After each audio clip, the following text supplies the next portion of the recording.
Assalamualaikum warahmatullahi wabarakatuh. Selamat datang dalam presentasi saya yang berjudul Analisis Keseimbangan Kurva ISLM.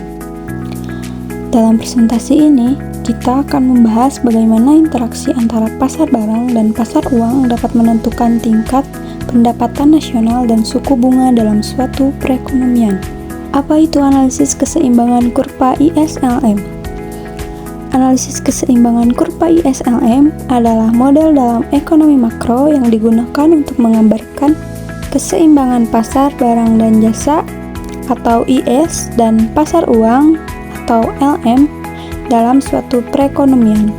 Model ini membantu kita memahami hubungan antara suku bunga I dan pendapatan nasional Y, serta bagaimana kebijakan fiskal dan moneter mempengaruhi perekonomian secara keseluruhan. Kurva IS atau investment shopping menunjukkan titik-titik keseimbangan di pasar barang. Artinya, pada setiap titik di kurva IS, permintaan agregat sama dengan output atau pendapatan nasional. Kurva ini menurun dari kiri atas ke kanan bawah karena hubungan negatif antara suku bunga dan investasi. Ketika suku bunga naik, biaya pinjaman juga naik, sehingga investasi menurun dan pendapatan nasional pun ikut menurun. Persamaan dasarnya adalah Y sama dengan C dalam kurung Y dikurang T ditambah I R ditambah G. Kurva LM liquidity preference money supply. Sementara itu, kurva LM menggambarkan keseimbangan di pasar uang, yaitu saat permintaan uang sama dengan penawaran uang. Permintaan uang dipengaruhi oleh dua hal, pendapatan dan suku bunga. Pendapatan yang lebih tinggi meningkatkan permintaan uang karena lebih banyak transaksi yang terjadi. Sedangkan suku bunga yang tinggi membuat orang lebih suka memegang obligasi daripada uang tunai. Kurva LM miring ke atas karena semakin tinggi pendapatan, semakin besar permintaan uang yang mendorong suku bunga naik agar pasar uang tetap seimbang. Selanjutnya ada keseimbangan ISLM.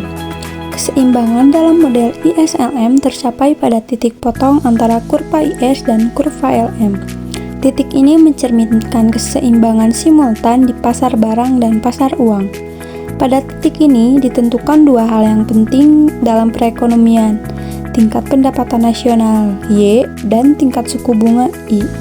Perubahan pada kebijakan pemerintah atau bank sentral akan menggeser salah satu atau kedua kurva ini sehingga mengubah titik keseimbangan.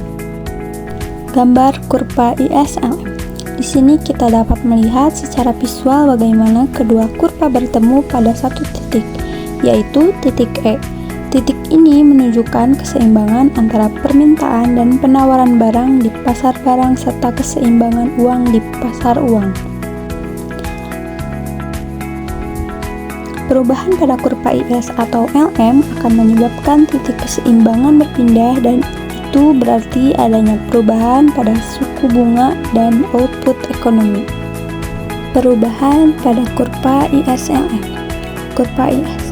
Perubahan pada kurva IS umumnya disebabkan oleh kebijakan fiskal seperti peningkatan pengeluaran pemerintah atau pengurangan pajak. Misalnya, jika pemerintah meningkatkan belanja infrastruktur, maka permintaan agregat naik, yang mendorong kurva IS bergeser ke kanan. Akibatnya pendapatan nasional meningkat dan suku bunga pun bisa ikut naik tergantung pada respon pasar uang. Kurva LM. Di sisi lain, kebijakan moneter mempengaruhi kurva LM. Contohnya, ketika bank sentral meningkatkan jumlah uang beredar, maka penawaran uang bertambah. Hal ini menyebabkan kurva LM bergeser ke kanan yang berarti pada tingkat pendapatan yang sama suku bunga bisa lebih rendah. Dampaknya, investasi meningkat dan output ekonomi pun ikut naik. Efektivitas kebijakan. Namun, efektivitas masing-masing kebijakan tidak selalu sama. Jika kurva LM datar, artinya suku bunga tidak responsif terhadap perubahan uang beredar, maka kebijakan fiskal lebih efektif.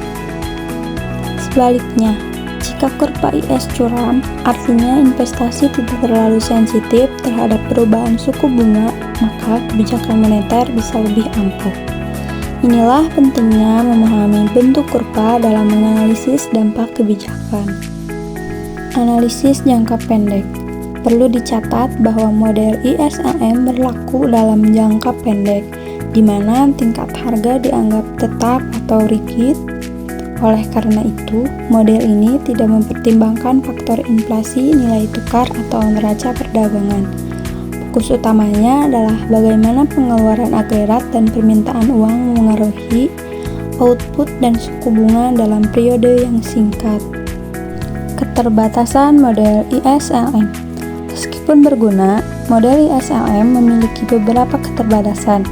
Yang pertama, tidak mempertimbangkan perdagangan internasional atau pengaruh sektor luar negeri.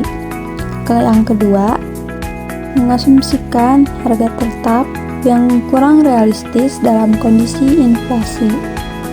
Yang ketiga, model ini tidak memasukkan ekspektasi pelaku ekonomi, padahal ekspektasi dapat mempengaruhi keputusan investasi dan konsumsi.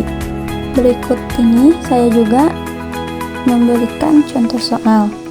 Diketahui fungsi-fungsi dalam perekonomian sebagai berikut. Konsumsi C sama dengan 100 ditambah 08Y. Investasi I sama dengan 150 dikurang 10I.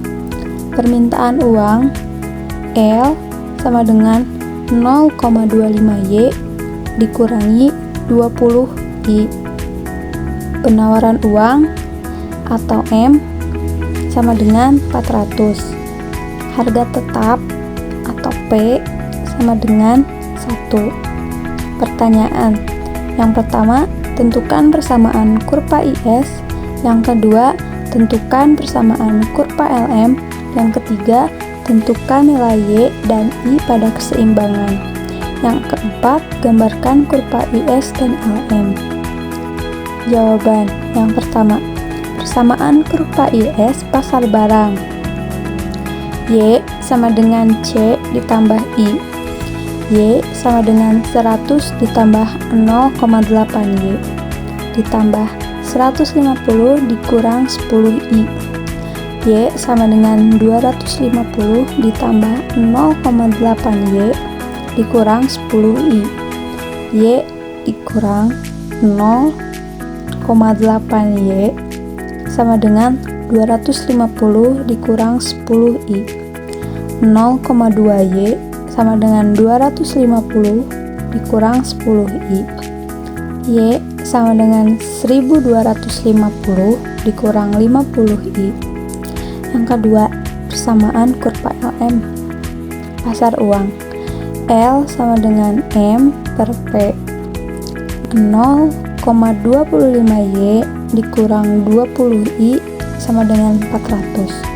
0,25Y sama dengan 400 ditambah 20I.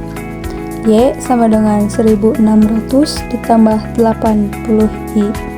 3. Titik keseimbangan ISLM. Samakan persamaan 1250 dikurang 50I sama dengan 1600 ditambah 80I dikurang 350 sama dengan 130I. Jadi, Y sama dengan min 2,69. Substitusi I ke IS. Y sama dengan 1250 dikurang 50 dalam kurung min 2,69.